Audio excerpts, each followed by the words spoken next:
Welcome back नाजरीन। हमें programme के इस हिस्से में आईए रहमान साहब ने ज्वाइन किया है, जो एग्जीक्यूटिव डायरेक्टर हैं human rights commission of Pakistan के।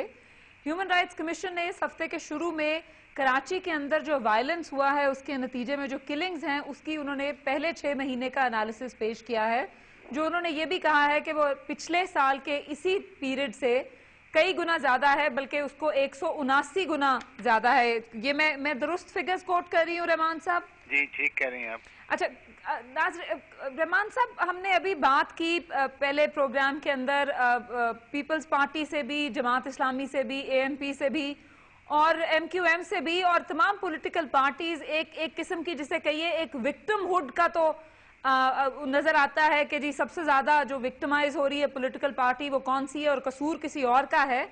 आपके नजदीक इंडिपेंडेंट एनालिसिस जो है कराची का मसला है क्या दरअसल?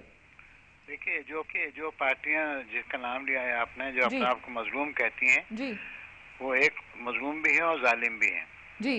क्योंकि जब फसाद होता है और एक कम्युनिटी कहीं मारती है तो कहीं जहाँ कमजोर होती है वहाँ उसकी पिटाई भी हो जाती है। जी, ये हमने कम्युनल राइट्स में भी यही देखा है और जो कराची में राइट्स हो रहे हैं उसमें भी नजर आता है। दरहकीकत बात यह है कि कराची में गैर कानूनी काम बहुत वसी पैमाने पर होते हैं जी, और गैर कानूनी कामों में जब भागदौड़ होती है तो लड़ाइयाँ होती हैं जी।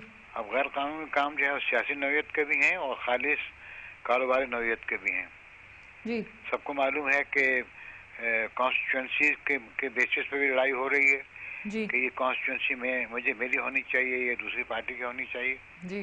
इसी तरीके से जो लैंड माफिया है कराची में खास तौर पे, पूरे पाकिस्तान में है वैसे, लेकिन कराची में तो शुरू सारी एक्सपेंशन ही कराची की लैंड माफिया के जरिए से हुई है जी। और उसमें भी लड़ाइयाँ बढ़ती चली जा रही हैं।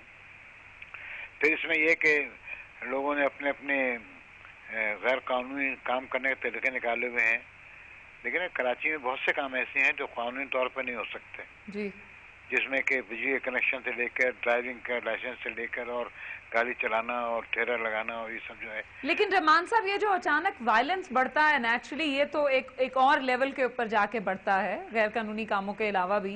ये जो उस वक्त बढ़ता है जब लड़ाई जो है नीचे से निकल के कि इदारे में पहुंच जाती है। ये जो रीसेंट वायलेंस है जो अभी शुरू हुआ, इस हफ्ते के शुरू में बाकायदा हुआ, कोई 100 लोगों की जानें गई, उसके बाद फिर जुल्फिकार मिर्जा साहब के बयान के बाद दोबारा कोई 15-20 लोग जो हैं उनकी डेथ हुई। तो ये जो शुरू हुआ वायलेंस, ये आपके ख्याल में कैसे, इसकी क्या वजह थी? ये भी अपना सियासी प्रेशर का इस्तेमाल करने के लिए जी, यानी अगर किसी एक जमात को शिकायत है हुकूमत से तो वायलेंस के जरिए से उसको मनवाना चाहती है। इस पर्टिकुलर वायलेंस के पीछे कौन था? इस पर्टिकुलर वायलेंस के पीछे तो देखिए ना, इसमें तो दो पार्टियां लड़ रही हैं, इसमें ये कहना है कि वो सिर्फ एक है मुनासिब नहीं होगा जी। लेकिन इस वक्त जो शिकायत कुछ ज्यादा थी वो तो और वो दो पॉलिटिकल पार्टीज पीपीपी और एमक्यूएम है या एमक्यूएम और एएनपी हैं? नहीं, एमक्यूएम बार जगह पे एमक्यूएम और पीपीपी हैं जी, और बहुत सी जगह पे एमक्यूएम और एएनपी हैं जी, क्योंकि वो दोनों जो है वो इथनिक कम्युनिटीज को रिप्रेजेंट कर रही हैं जी, और उनकी लड़ाइयाँ जो है वो बहुत सी तरफ के पॉलिटिकल तरफ के अलावा लैंड कब्जे के भी हैं जी। लेकिन पीपल्स पार्टी से भी लड़ाइयाँ जो हैं दो तरह की हैं। एक तो पीपल्स पार्टी के लोग भी कुछ अपने कब्जा करते हैं जी। और दूसरा ये कि चूँकि हुकूमत है उनकी तो उन पर दबाव डालने के लिए भी राइटिंग का सहारा लिया जाता है। रहमान साहब, ये बताइए कि सियासी जमातें, आपने भी ये बात कही, इससे पहले शर्मिला फारूकी साहबा ने भी यही कहा कि ये टर्फ वॉर है जो सियासी जमातों के दरमियान में चल रही है।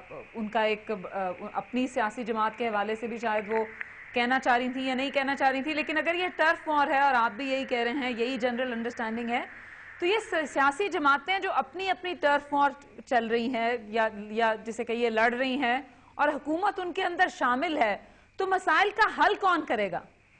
देखिए, ये तो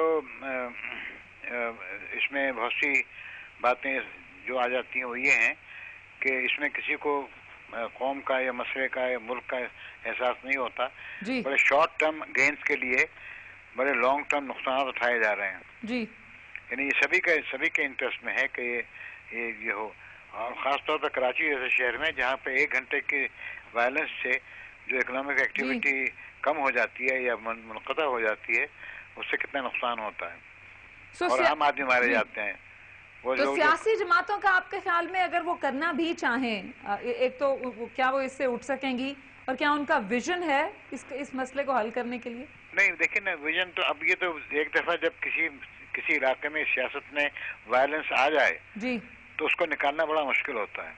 और वो अगर वो खुद पार्टीज हैं तो वो उसको कैसे निकालेंगी? रहमान साहब, ये गुफ्तगू आपसे जारी रखेंगे, मुझे एक ब्रेक पे जाना है। ब्रेक आके मैं यहीं से दोबारा आपसे गुफ्तगू का आगाज करूंगी।